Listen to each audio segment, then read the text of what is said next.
अच्छा भैया, ये गीत संगीत तो होत रही। हमार अभी सुबह सुबह गाना रिलीज हो रहा बा अन्नपूर्णा फिल्म से, और हम ये गीत आप सबके बीच सुना रहल बानी, जिसको लिखे हैं बहुत ही एकरा के कह सकिना कि हम एकदम एगो कवि के जो दिल से निकलल भाव बा, बड़े भैया अखिलेश कश्यप जी इसको लिखे हैं गीत को, जो कि अन्नपूर्णा फिल्म से सुबह सुबह 6 बजे ना या 6:15 में रिलीज होता। उनका कुछ सुनात रही खेती घरी भैया।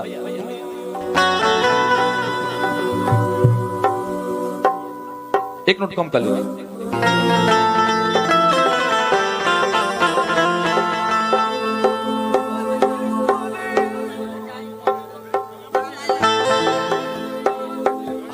हाफ नोट और कम कर ली।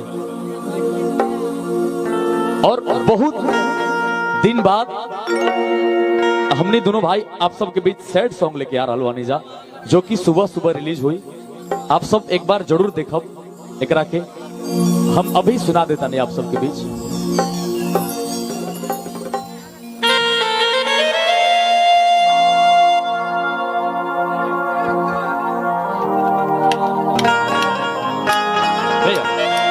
लाइए करके याद रखूंगा।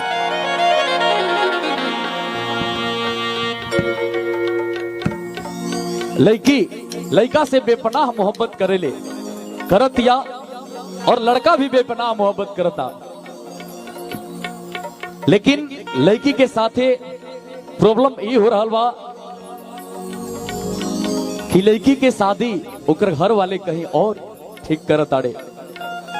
लड़की प्यार करे ले लड़का से, लेकिन अब लड़की धीरे धीरे करके नजरअंदाज करे लागल, लड़का के इग्नोर करे लागल, ताकि तकलीफ आगे चल के और ना होके।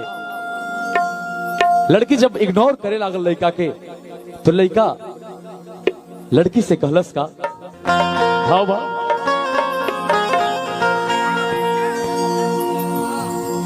कि छोड़ के करेलू हरदम तू बतिया, किया के तनी देखला दीवाना के हालतिया, कि तोहर मोहब्बत पड़ल हमरा पे भारी बा। और का कि ऐसे सतावन जा, कि ऐसे सतावन जा, हमरा दिल के बीमारी बा, हमरा दिल के बीमारी बा। बाबा छोड़ के करेलू हरदम तू बतिया,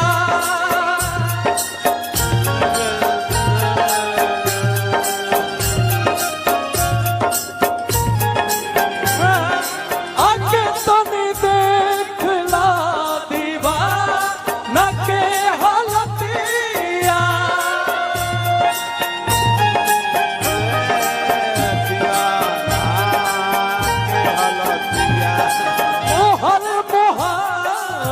पड़ल हमरा पभारी बा, ऐसे सतावन जा,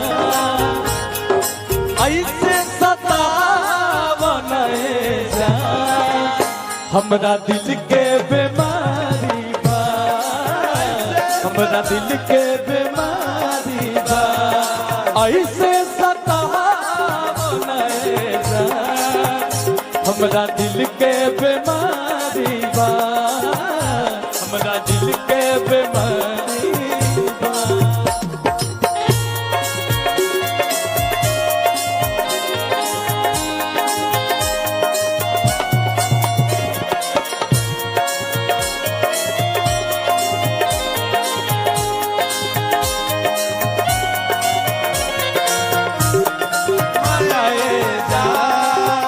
हमरा दिल के बीमारी बा, हमरा दिल के बीमारी बा कैसे सतावन जान हमरा दिल के बीमारी बा ऐसे सतावन जान हमरा दिल के बीमारी बा हमरा दिल के बीमारी बा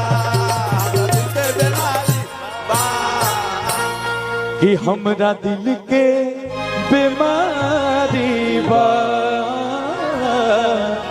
हमरा दिल के बीमारी बा जो कि सुबह सुबह रिलीज हुई। आप सब अपन ढेर सारा प्यार आशीर्वाद और देहब ये गाना के हमने के टिंकू भैया सैड सॉन्ग बोले बने जा टिंकू भैया जहाँ कहीं